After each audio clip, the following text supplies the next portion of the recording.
Hello and welcome to the Buckets and Tea NBA show. I'm your host, Cathryn Naiker. Thanks so much for tuning into this week's episode.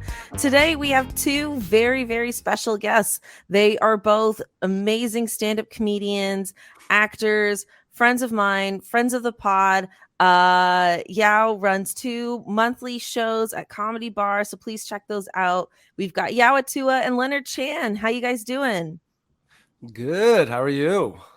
Good. We may or may not be narrowly escaping COVID after all doing a show together on Monday, but yes, that's kind of how life is now if you step outside your house. So we've got that going on, but you know, we feel generally okay, I think. I surprisingly feel good. I'm only tired because I have a little adorable monster that lives with me now who wakes me up all the time. He's referring to a child, everyone. Yeah. Just be very clear. People are like, monsters are real?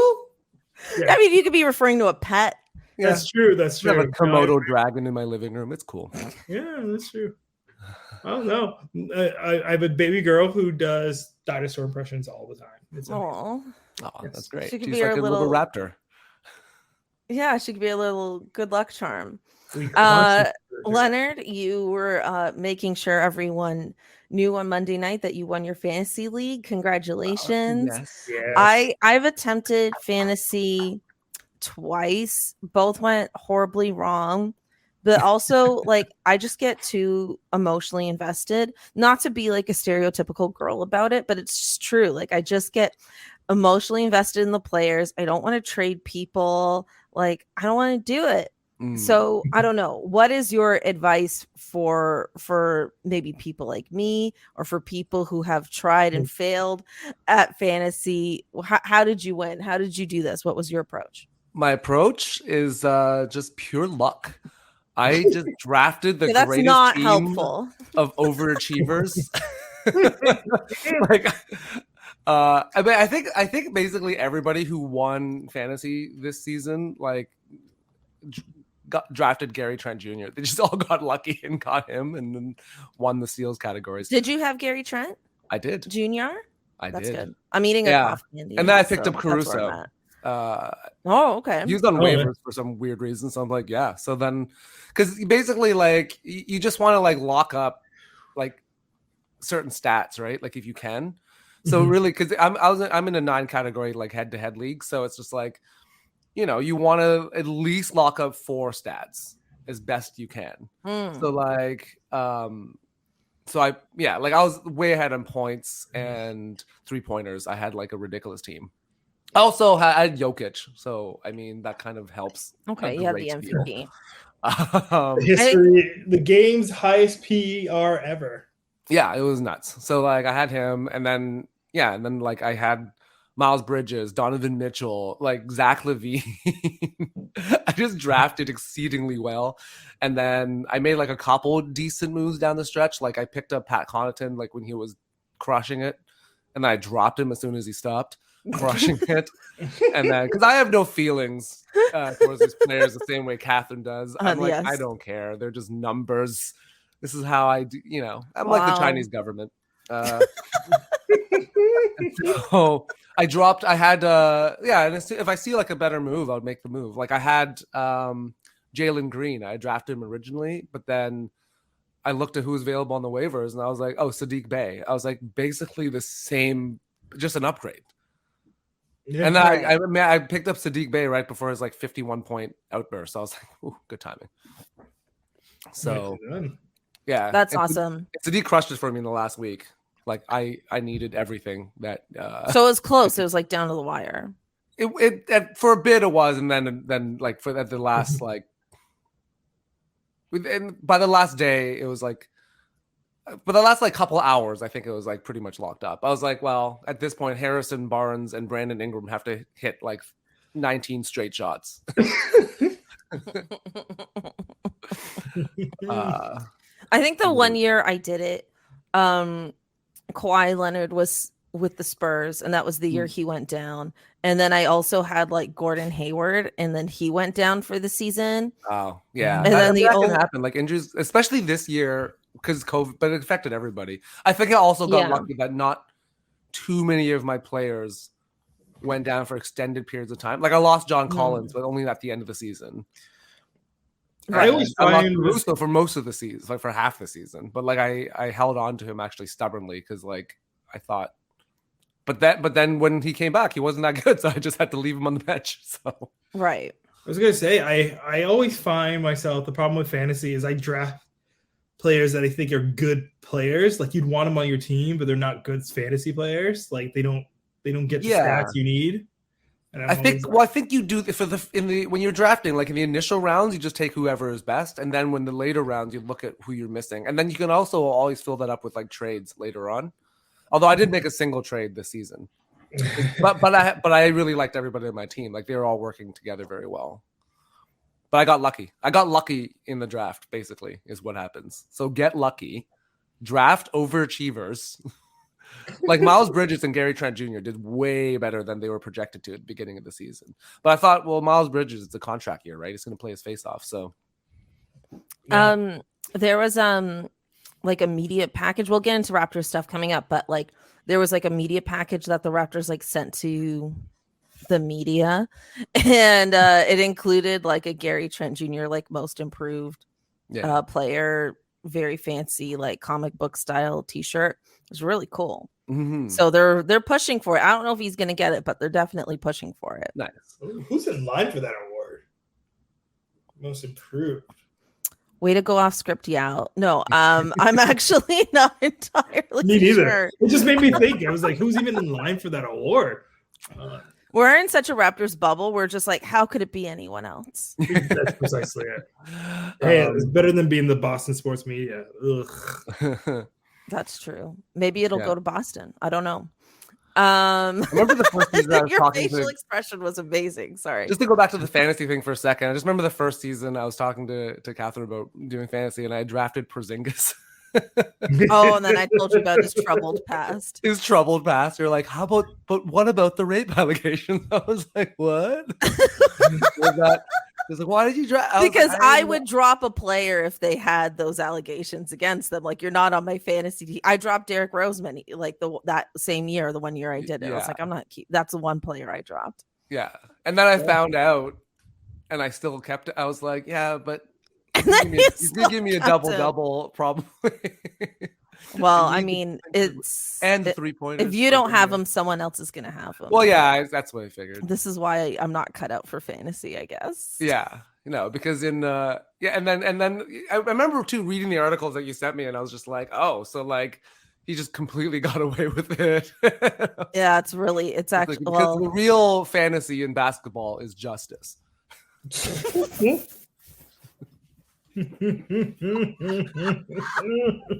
Oh my god. Well, that took a turn.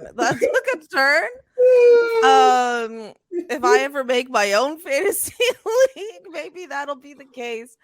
Yeah, I don't know. Maybe I'm gonna have to throw up a trigger warning now at the top of this episode.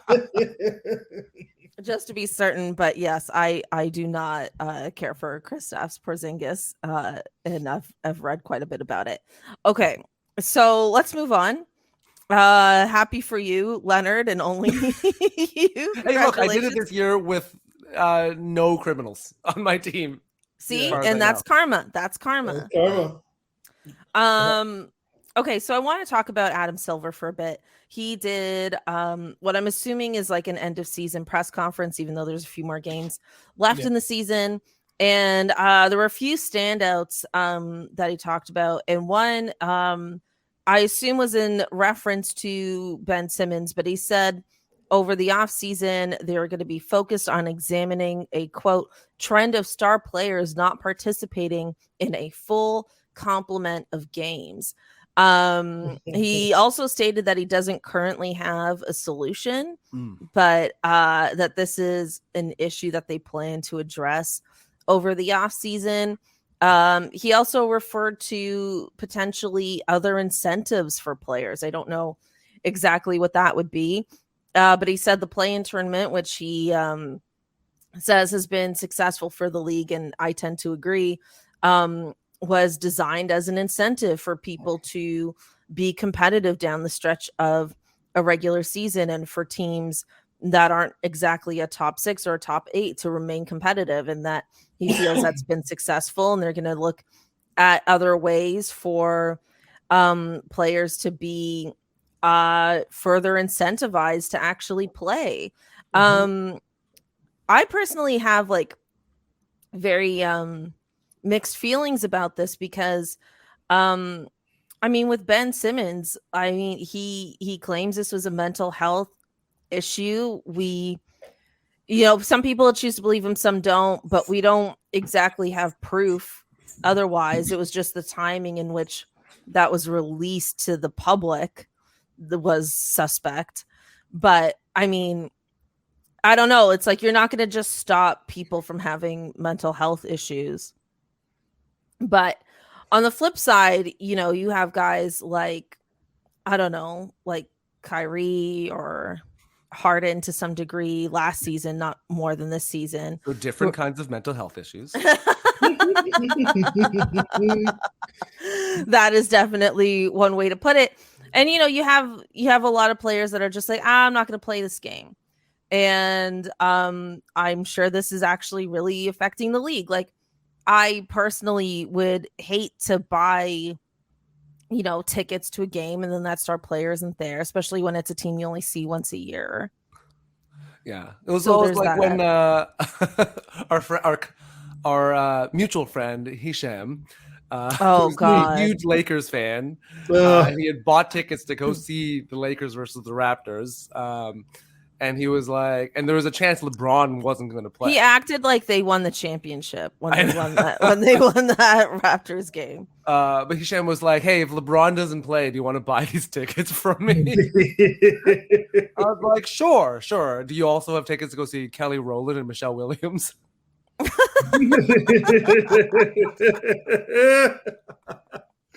Yeah. But that's the issue, right? It's about the product. Like, and Adam Silver is a salesman. Like, he's trying to sell a product. Like, the NBA is a product, and you don't go to games because you're like, oh, I want to see Taylor Horton Tucker. Like, you want to see LeBron, right? You don't go to like, I mean, you want the stars. That's the whole point of it, right? That's what you want to see. Yes. I always find it so weird when they refer to further incentives for players, because like we get right? we get this conversation a lot around the dunk contest, like, oh, they need more incentive, and I'm like, what? Like, I find this concept so bizarre. Like, how, like, you're in the NBA and you have a great life. Like, I just feel like there's such a lack of perspective around, it's like, how are, like, and I'm not saying like, oh, like, I'm not trying to do the whole shut up and play thing. Definitely not. I don't think you're not doing that. But I just don't understand why they would need more incentive. Is it just like a leverage thing? Is it like, I'm going to hop on the player defense thing for a moment. So there's a couple things and factors. One, it's really hard on them to pay their 82 game seasons, because let's think about this. So right now I'm on, if you ever hear me debate the greatest player of all time, and right now my allegiance is shifting towards Kareem, actually. Just because of Winning Time? No, I have not watched Winning Time, but it is mostly because of like how the argument is being framed. And every time someone puts a new frame on the argument on either side, I'm like, well, actually, Kareem's better at that. Actually, Kareem would be better at that. Actually, given like potential of being held down, Kareem's actually better at that. But I digress. We can all agree that players now are much more athletic and play much more games before getting into the NBA than players were in the 80s and 90s. And so, like, I'm thinking of like RJ Barrett and Andrew Wiggins specifically, because I am just a little bit more connected to them, that they play so many games in Canada and AAU before they even reach the NBA that their bodies are tired. There's like miles on them. We're like, in the NBA before, Charles Barkley, Shaquille O'Neal will come into camp out of shape. And then the first 20 games of the season, they're playing their way into shape while these guys are like putting in that work. So it is a little tougher on their bodies. So I can see why they want to take a little bit more days off. And this is also like a pop thing. Like Greg Popovich is the one that started the whole like let's rest the games they don't need. So that's one angle, and the other angle is this whole legacy thing. So everyone kills LeBron if you're an old school media head, which I think is a stupid argument. But Michael Jordan went 6-0 in the finals. They've already circled games. Like there's such a big legacy argument right now about how well you perform in playoffs and how well you perform in big games, that you want to make sure you're ready for said big games and said playoffs by not playing some little games. Like, okay, but this is a different conversation, I think, because I'm all for if we need fewer games in a season, we can't do back-to-backs anymore. That is a different conversation than incentives. Yeah, you know what I mean? So I'm actually with you on that. I think there's a lot of evidence now to suggest that we shouldn't have an 82 game regular season for the sake of the health of the players. So that like I'm totally on board with. But like it would be so crazy if the league was just like sitting on that information, just like the NFL was sitting on concussion stuff, you know, but then they were like, well, we don't want to lose the revenue, so instead we'll create incentives. But then but it's just like that would be so horrible. I just don't think there's enough incentive. Well, maybe Adam Silver's not talking about positive incentives anymore. Maybe he's like, we're gonna take some hostages. Yeah.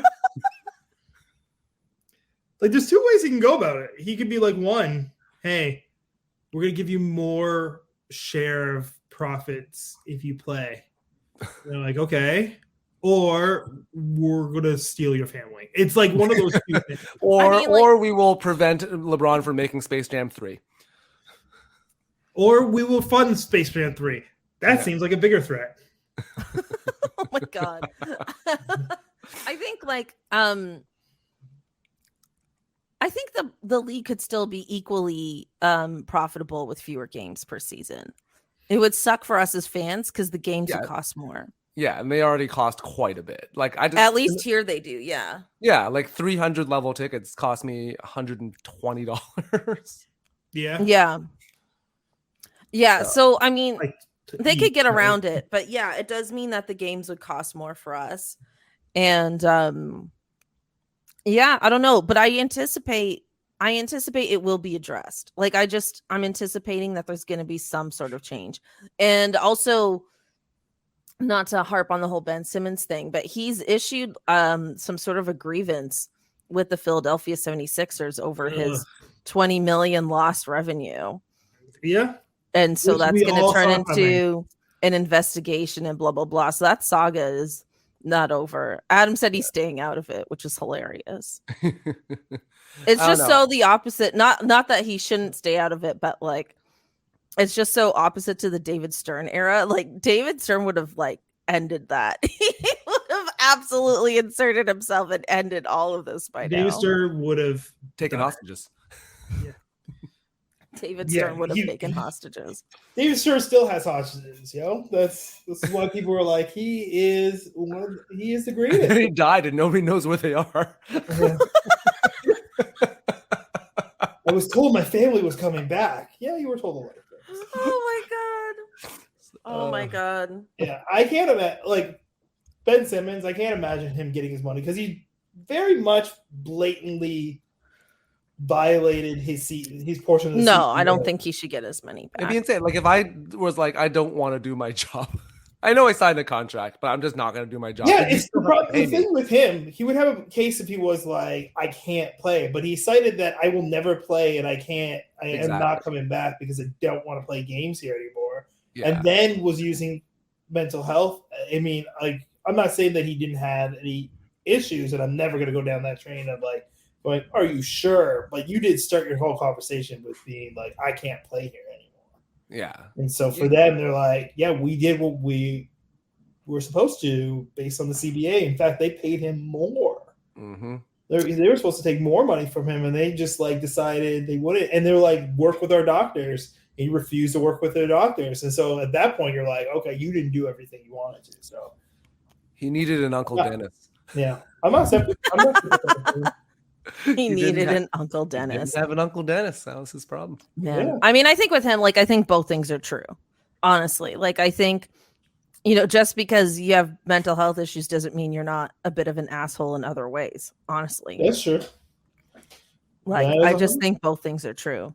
Yeah. All right. The other thing that Adam Silver talked about, which we'll talk about just a little bit here, is so next year's All-Star game is in Utah, and the game is going to stay there despite anti-LGBTQ plus legislation being passed in the state.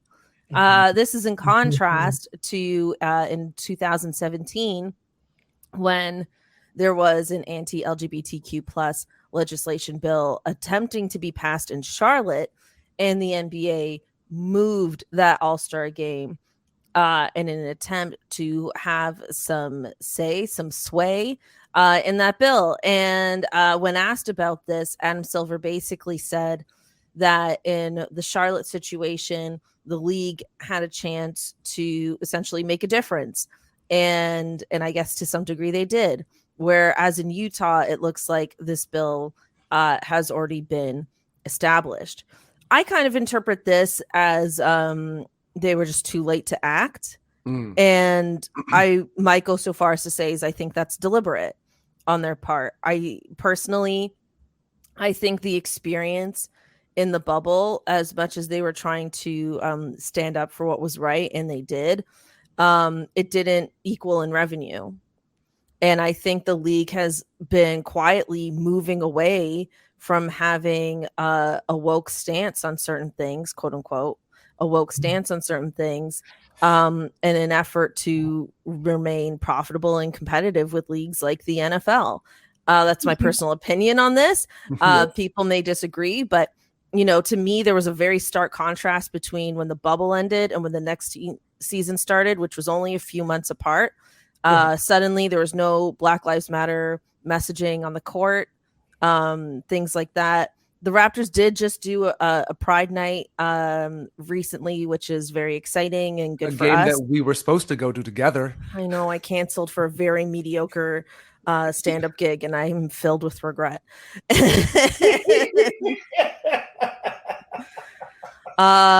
So there's that, but so I'm sorry.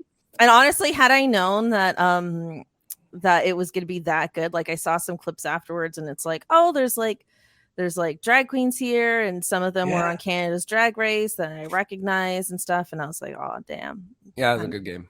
I missed out, and it was a fun game. I was able to catch the end of it, but in any case, so I just feel like, you know, like I'm doing this a little bit based off of memory. So if I'm wrong, please, you're allowed to comment and correct me. But I feel like when the Charlotte thing happened, they moved that game out at least a year in advance.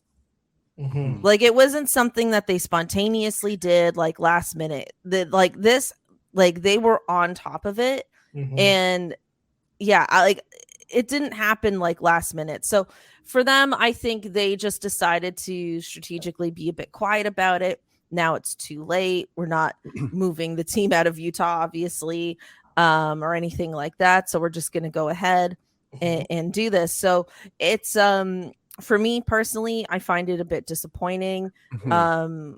I kind of wish the league would double down on this sort of thing, but maybe that's just me. Yeah. They're just well, we don't want to give up those fat stacks of Mormon money. Oh. As you know, part of the major demographic of the NBA is Mormons. Jazz, that would be an interesting thing to find out. How many are Mormons? Maybe there's more than we realize. Isn't Danny Ainge like a Mormon or something? I mean, he looks. This is like just his conspiracy pod now. I'm actually going to Google Mormons in the NBA. I want to know. It'll be an interesting thing to find out. I just think there's a couple of things with it. One is like, why do you even want to have an All-Star weekend in Utah anyway? Freaking, it's just You can't drink after like 10 or something along those lines. You can definitely drink in Utah. I have gotten hammered in Utah. You just have to. Did you eat the pizza in Utah? No, I had really good sushi in Utah. Of all things. Bizarre. Oh, really? But no, you can drink. You just have to do like a little. Basically, you like sign a little thing that says I'm part of this private club now. Are you serious? And you pay like a $5 fee, and it's just like a workaround. What? Now you're in a private club, even though it's a restaurant or whatever. But you like sign like a thing. You're in a private club. You have a little card, and then it's like boom. Now you can drink whatever you want. Oh my gosh! I didn't even know that. Wait, this is real? Yeah, I mean that's what I mean. It was real to me because that's what I did, so I could get. It absolutely sounds like something you could have punked me with, honestly. Well, doesn't it? I still stand. Why do you want to party in Utah? That's one. Jimmer Fredette. Jimmer Fredette. Wait, what was that? Jimmer Fredette. I'm just looking up. You're naming Mormons. Okay, yeah. Please continue making your point while Leonard talks over you and names Mormons. Oh, sorry. No, Make your point, but I will fire Mormons at you. Yeah, I do think it's the whole woke thing was like they upset the apple cart with old money, let's just say, and so they just don't know what to do because they can't monetize in a way that makes players and most people happy because old money is still in the league through and through, and so I think they got cowardice. I think they got tricky. And it's first, and this notion that you can catch the NFL in the U.S. is ridiculous to me. The way the NFL is set up, like the frequency, they benefit from an infrequency of games, right? They only have at this point 17 games, right? So every game means more in the long run compared to 82. Now, this is not an argument to shorten the season. Personally, I think shortening the season is going to just bring a whole host of unseen problems. But like when you play a game like Monday, Thursday, Saturday, it doesn't feel as special. So you're not going to make as much money where the NFL is like big stadiums gathering. It's kind of like a church like theme because you're like, we're all going to Ford Field for 1:00 against the Bears. And that's what we do. So, or we're all going to the bar together at 4:30 because they're the away game. So like the NFL, the NBA needs to stop trying to compete with the NFL and just do what they were doing. I loved everything they were doing in the bubble. It just seemed like they were just such a player-focused league. And it's a thing they were getting praised on in sports media that's what they do better than the NFL, where the NFL was like, as long as you make the owners happy, it doesn't really matter. Like there's no Kaepernick in the NBA because it gets to be distributed across a bunch of different players. And you can't kick a player like that, Kyle, we're out because the rest of the player union is going to come down on you. Where the owners like have way too much power. So they got scared, and I think they should pull out of Utah.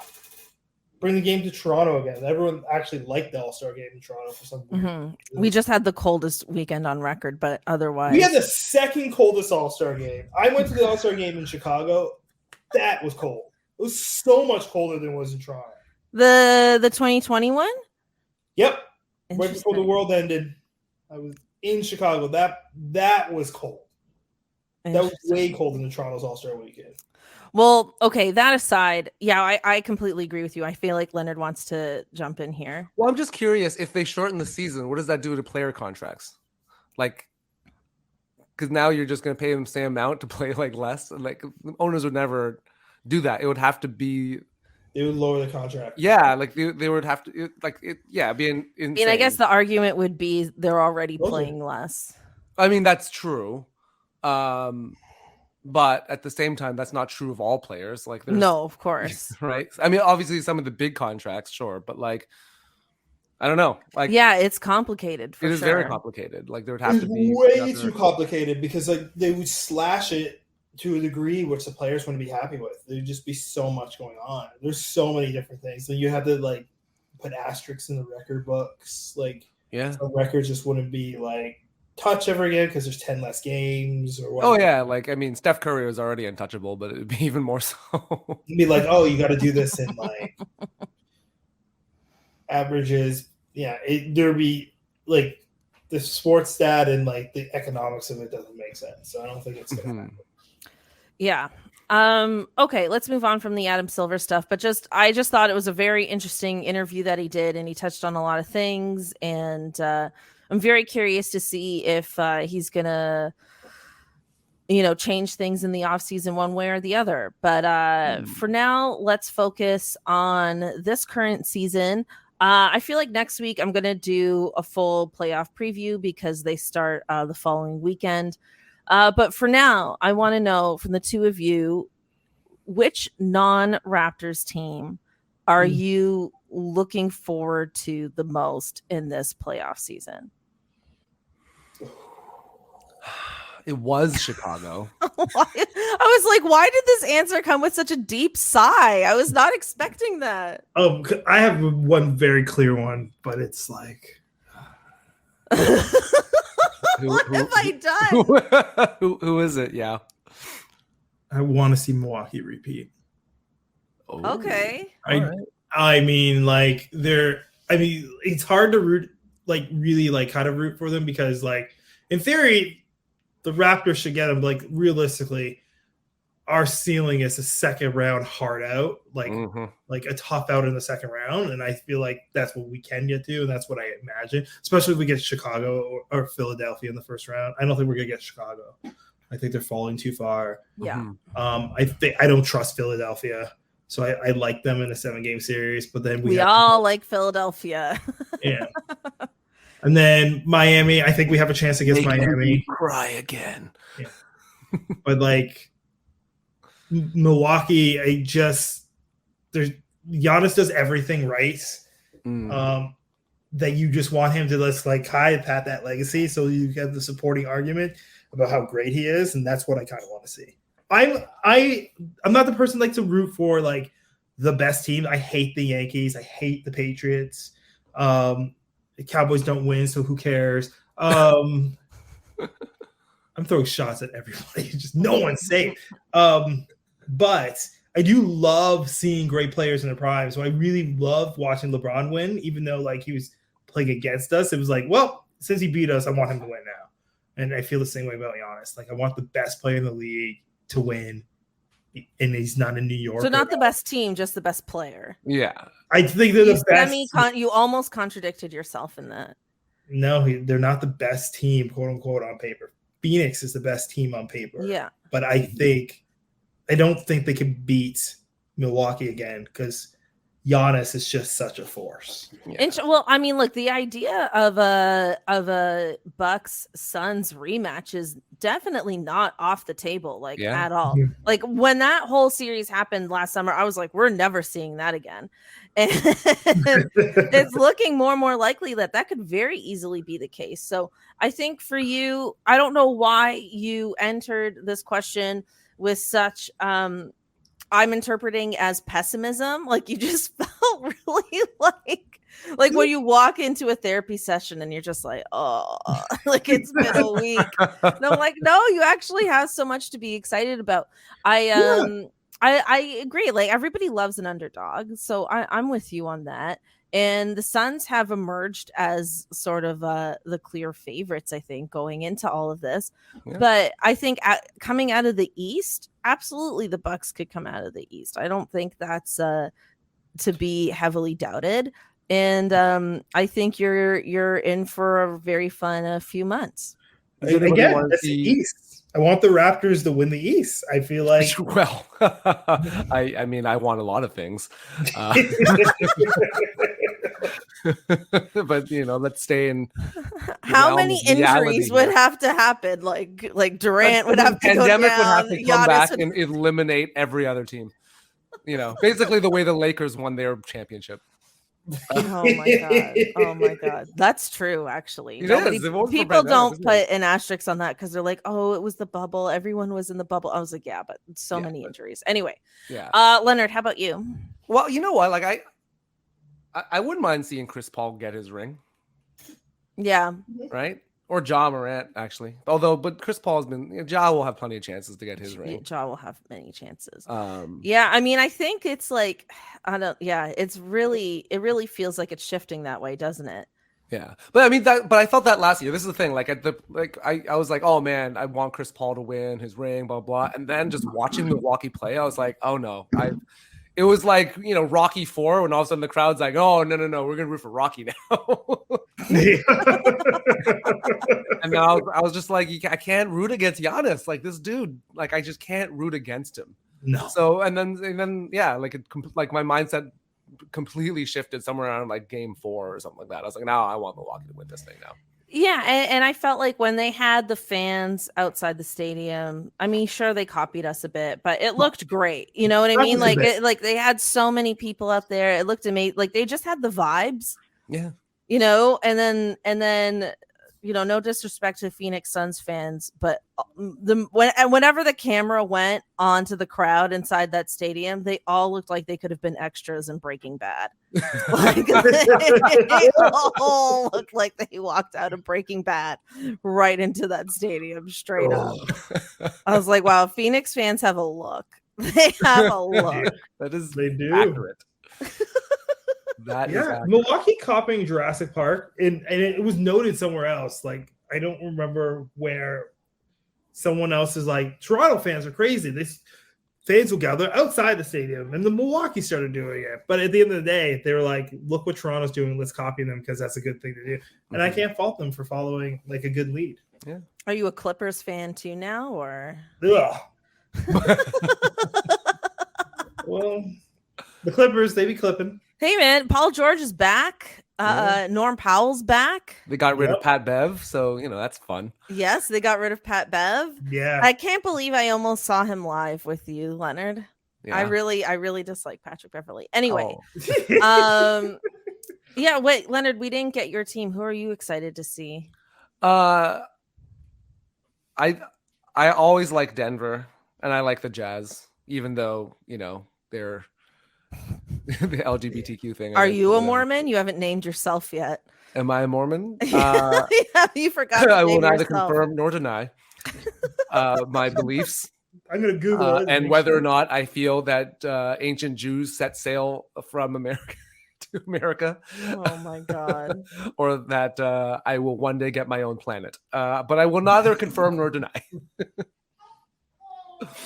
So you really like Denver. I really like Denver. I was saying in an earlier episode of this podcast, I can't remember if it was last week or the week before, or was it Freddie's podcast? Anyway, somewhere I was saying that I think, it's looking like, let me just double check if that's changed since last night. Yeah, like if the playoffs started today, the Warriors and the Nuggets would face each other in the first round. And I think that could be a serious first round upset. Yeah, that is a fun... like that. I have my eye on that series. Like that could be a serious first round upset. Yeah. And I mean, Jokic.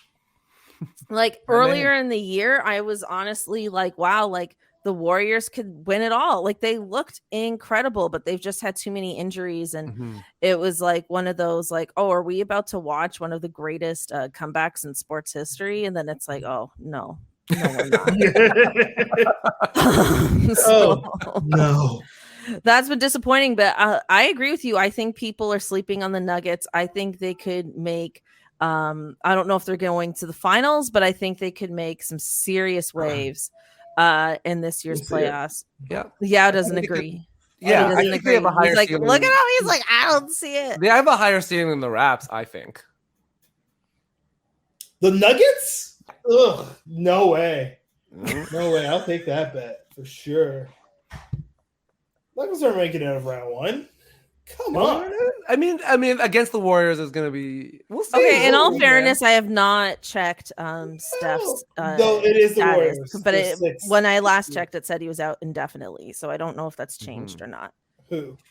Steph Curry. Were you unaware that Steph Curry? Yeah. Does that change your calculus? No, not even a little bit.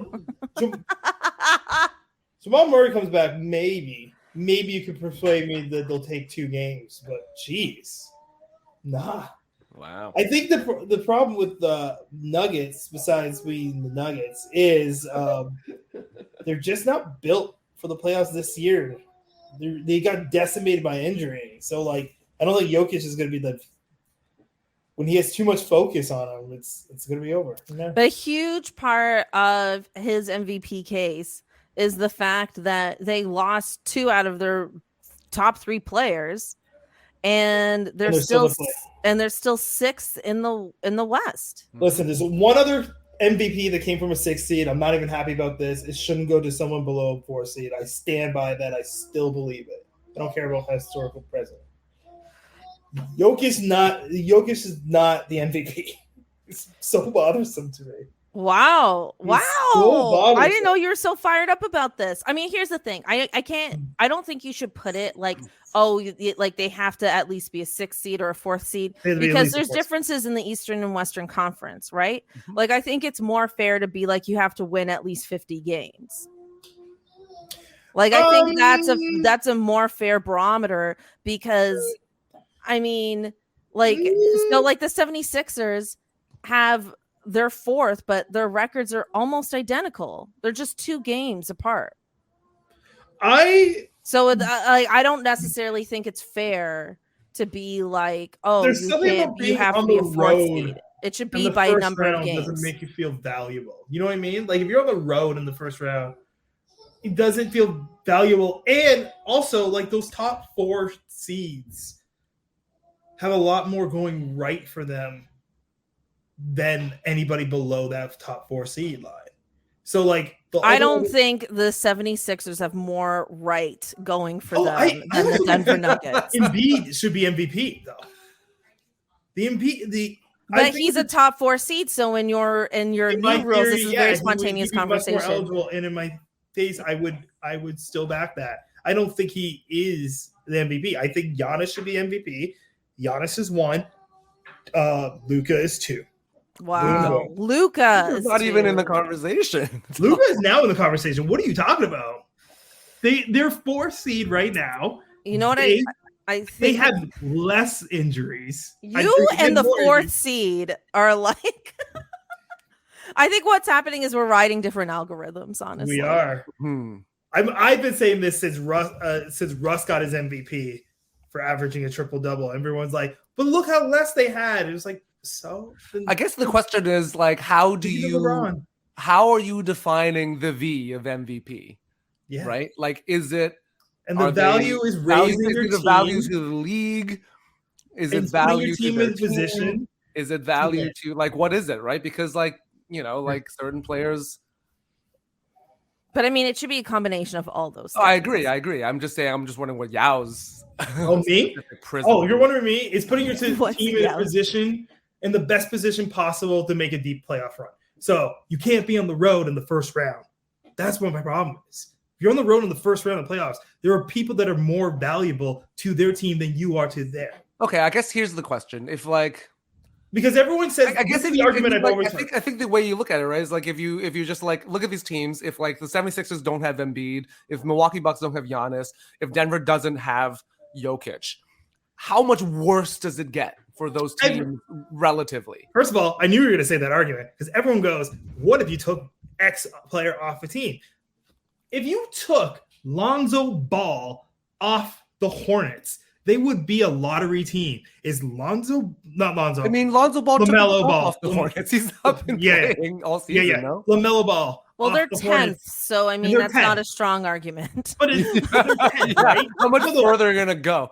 Yes, but they're 10th. And so everyone's saying, if you take X player off the team, how much worse they could be? Well, you take a starter off most players' teams, the team is worse. Of course. That's not the how much worse is the question. That's the question. I'm not saying they're not going to be worse. Objectively, they're going to be worse. And if that's always the case, then LeBron has been the MVP for the last 19 years, up until the last 2 years, because when you take him off the team, suddenly they crater into for 1, 2, or 3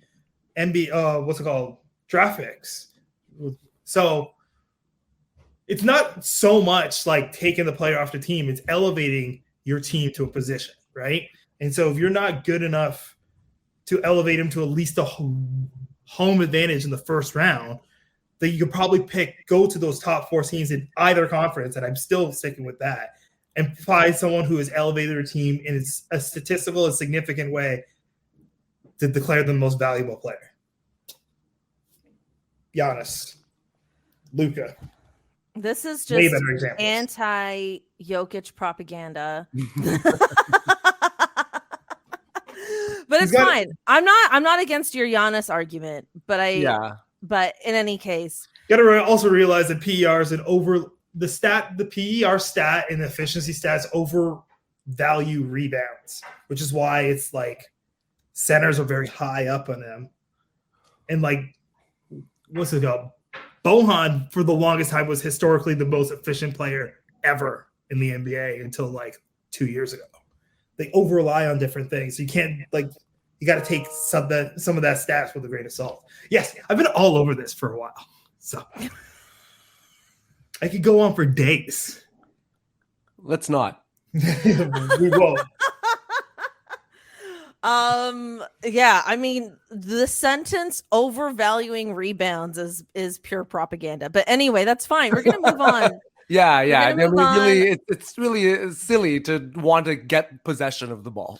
No one's saying that rebounds are not valuable. It's just like overvaluing rebounds is hilarious. If your PER or you're more efficient of a player when you get the rebound as opposed to someone who scores more.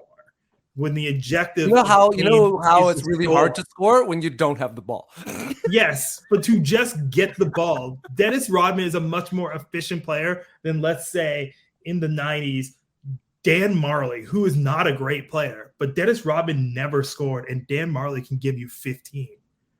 So, like, which one's more valuable? Dennis Rodman's in the top 75 players of all time. We're not going to talk about the top 75 players. No. Oh my god! Oh my anybody god! arguing Dennis Rodman versus Dan Marley right now? Yeah. Okay. You know what? I got it. Reggie Miller is a top 75 player, and Dwight Howard isn't. Oh god! All right, I got to bring this in. I got to reel the both of you in. It's time for the Raptors homer moment. Maybe that is an area for more peace and sunshine and rainbows for us. Okay, so we had the big Kyle Lowry return this week. At that game, FYI. You were at that game. Yes. Tell us about it. What was it like in the arena? It was amazing. Watching Lowry on my phone as I stood in line trying to get into the Scotia Bay. Oh no! So I missed that, like the cool part. They did like a retrospective and all that stuff, and they showed. I mean, it's similar to what they did for Vince. Lowry didn't cry, from what I could see. No. But it was cool, man. And they did like a big intro for him. It was like, welcome back, and it was nice because he is. Arguably, at least the greatest Raptor of this era, like no question. Was it better than the Kawhi return game? It was a closer game. Because you and I went to that and it sucked. You did. That game was brutal. I mean, I liked what they did at the beginning for the Kawhi thing, like with the steps. Like they highlighted. Yeah, the video tribute was great. The video tribute, but it was cool. All downhill after. Yeah, exactly. The video tribute was the best part of that game, and then everything else after was garbage because we got crushed so hard, which is really sad. It's like you see like an ex-girlfriend, and then you're doing really badly. Yeah, and they're just killing it. It's like, my life is in a shambles right now. It was very that, and then the halftime entertainment was Maestro Fresh West and with new material, and he could not get the crowd into it. No, at all. The crowd was so depressed, like nobody was there for it, and he was just center court trying to get everybody hype, and everybody's just going to the bathroom, getting their food, getting their drinks. Yeah, it was rough. Like, just play the hits, man. Who was the halftime entertainment for Kyle's game? Was it anyone we would know? Oh, that's a good question. Who was it? He was in the bathroom. I don't think I even stuck around. I went to go drink at the lounge. You went to go drink at the lounge? Yeah. You're one of those people. Every time I see people drinking at the lounge, I'm like, who are you? Like, I don't know. Like, we're at a stadium. I've drank at the lounge during a couple of half times, but it's mostly because you run into people and you're like, "Hey, let's meet up." Okay, I get it. That's why I'm there. Yeah, like the one on the second floor, right? Mm-hmm. Yeah, he's like, yeah, I'm not VIP at all. Mm-hmm. Yeah, I really enjoyed it. I mean, it would have been the only thing that would have been better is if we won the game, but at least it was a close game. It was really nice. I loved how Kyle was all dressed up, with wearing his ring, doing a long press conference. The player tribune thing, very short, very sweet. I wouldn't expect Kyle to do a long-winded emotional piece personally. Like some people were like complaining that it was like too short, and I'm like, but what else did he need to say? Like, you know what I mean? Like there wasn't more that he needed to say. So I don't know, I thought that was all very nice. Quick update for people who were listening to this last week. I did not get the chance to make lava cakes. I said in last week's episode I was going to make lava cakes for Kyle's return. I did not get the opportunity, but I probably will have the opportunity tonight. So lava cakes for Danny Green, I guess. Emotional support snacks for Danny Green's return. He's finally gonna get his ring. It's a little anticlimactic at this point. Honestly, don't you feel that way? I mean, not that I don't. I mean, I appreciated everything Danny Green did while he was here, but it's a bit anticlimactic, no? I feel like it's only anticlimactic because he's kind of fallen, right? You know what I mean? Did you get another ring before you even got this one? Yeah. You got the Lakers one before you got this one. So funny. Yeah, I don't know. I forgot that he didn't have his ring. I'll be honest. Yeah, I mean, it's been a while. I think, but I do think it'll be nice. He'll definitely have a video tribute. He was doing a live inside the green room in Toronto where he's trying to get some special guests. So I'll try and check that out on YouTube. I think like Will Liu is saying that booking NBA guests is like a moving target. So you have to just be able to say special guests and like hope people show up, which is hilarious. Yep. I have too much anxiety for that. That would drive me absolutely crazy. But no, it'll be nice to see him back. In terms of the Raptors going to the playoffs, we kind of answered this already in our many tangents, which is fine. But what do we think is the Raptors ceiling going into this year's playoffs? I mean, I would love a tight round 2 game 7, but I don't know if it's going to get that far. Right. Yeah. If we get a favorable matchup, I can see us making the Eastern Conference Finals. Ooh. But that's like stars aligning. Well, that's an interesting question. What are those favorable matchups? Right now, the way it's laid out, we'd have Philadelphia first round, which I like, and then we would have the winner between right now would be Miami and whoever ends up the 8th seed. Right. Because that's the way the NBA works. They so don't reseed every round. So it could be like Miami and Brooklyn. Yeah, and I like Miami in that series. And we've taken 2 in Miami already. So it would be an interesting series. Like if again, this is like stars aligning, like we just like play out of our minds when we're there, and Bam's off, and Jimmy can't get it going, and Kyle's just tired. Like, you know, then we make the Eastern Conference Finals. I can see that for a game or 2. I can't see that for an entire series. Yeah, I mean, I feel like, well, since we beat them twice, I feel like there is unless they try to fight Eric Spoelstra a second time. Yeah, that's Miami. I can see Raptors are frustrating Miami, so Jimmy goes after Spoelstra again. But we would just go, and as much as I'd love to be like, we can lock down Giannis again, we just get decimated. It'd be one of those statement series that he'd be like, I took our loss personally. And I'm kind of here for watching that. Well, adding to Philadelphia being a favorable matchup, that's something we talked about last week. But as an update, Matisse Thybulle has been deemed ineligible to play. Yeah, now we know. Now we know who it So was. now we know he is not vaccinated, and that adds to our home court advantage here. So that's affecting us tonight and could affect us in the first round. Yeah, I do think Philly, out of all of those teams, is the most favorable matchup.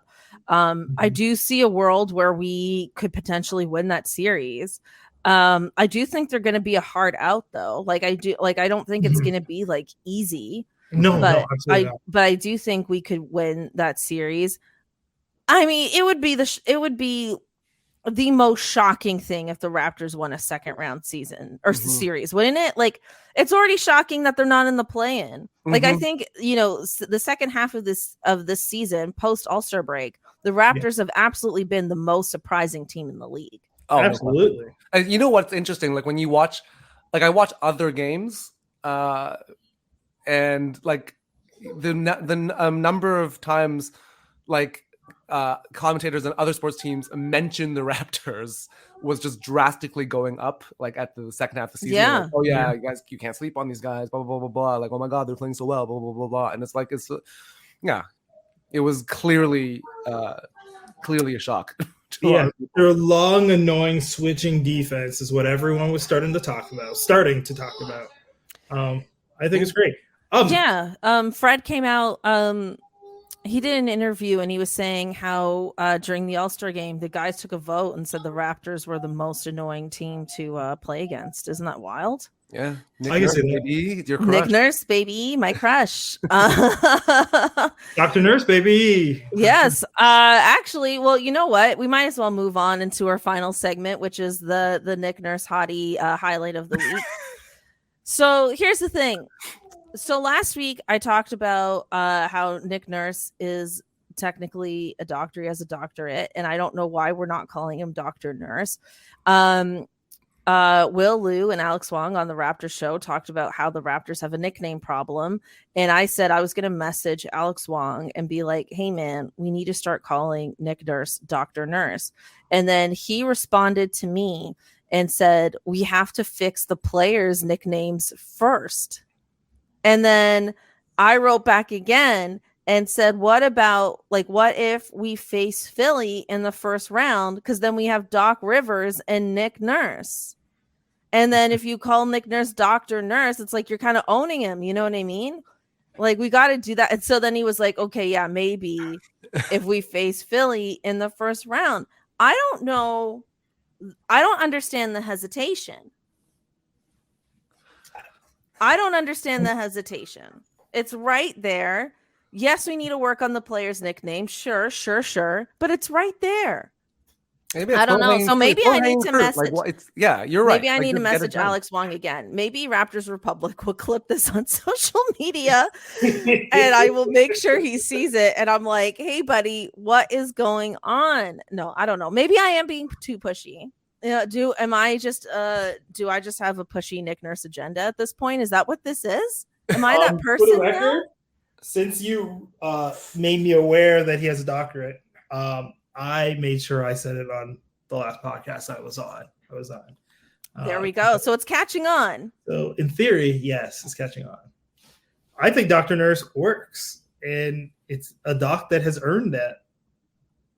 So. Yeah, it's probably more legitimate than like Dr. Phil or Dr. Oz, honestly. Oh, for sure. It's like an actual doctorate. Yeah. So wait, you guys don't have anything to say about this nickname fiasco?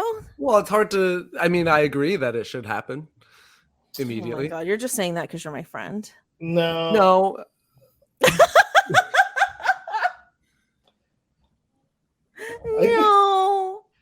I just never heard the Raptors have a nickname problem. Well, because it's like Spicy P.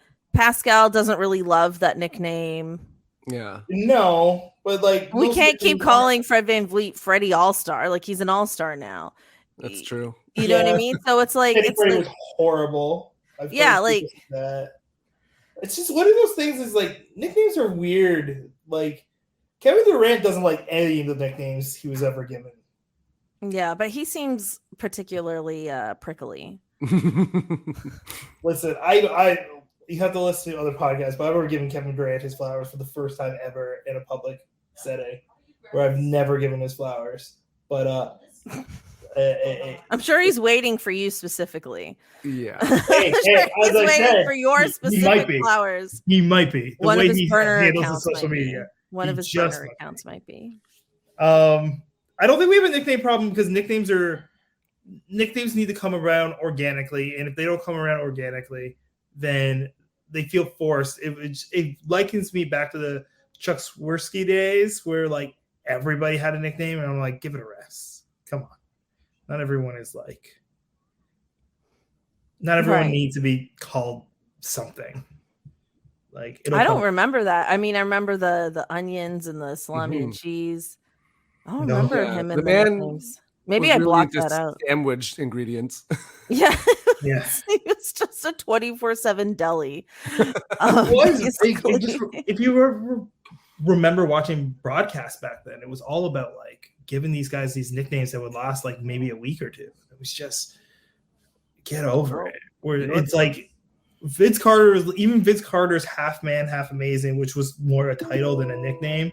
And then Air Canada, which was Little Force, just like those are the closest.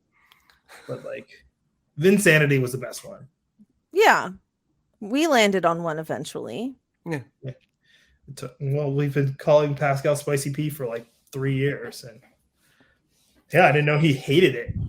I don't think he hates it. I think he has a love-hate relationship with it. I think because it's like, I don't know, like Spicy P, it's kind of like, and then like, he doesn't even like eat or like spicy food. But then he came out with a hot sauce, like right before the pandemic. He did this collaboration with Nando's. Well, and then he tried to embrace the nickname, and then all that time passed, and then he was struggling for a bit. So it's like, I don't know. I think it's kind of a love-hate. I think he's like accepted it as a nickname more than he likes it, if that makes sense. That does make sense. Yeah, Scotty will end up earning a nickname. It'll feel right. It'll be on him. He'll wear it with a badge of honor, and we'll feel good about not forcing a nickname on anybody because Scotty will have his. I can see why he wouldn't like Spicy P though. It sounds like the symptom of a UTI. It does. It absolutely does.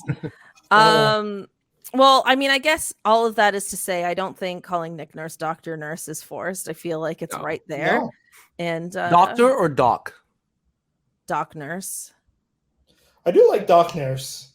Yeah, either one is good. Doc Nurse is like, why you call him Doc? He's like, because he earned it. Dr. Nurse sounds punny unintentionally. Yeah. I can see why people aren't saying it. But Doc Nurse, for sure. Well, and it helps with the fewer characters. Yeah.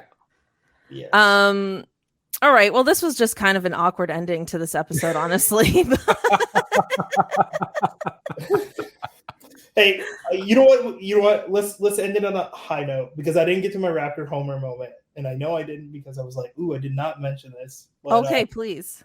But the lovely thing, because I was able to watch the whole ceremony and the video package, but how he ends it is like he brought his sons out with him. Yes. In center court.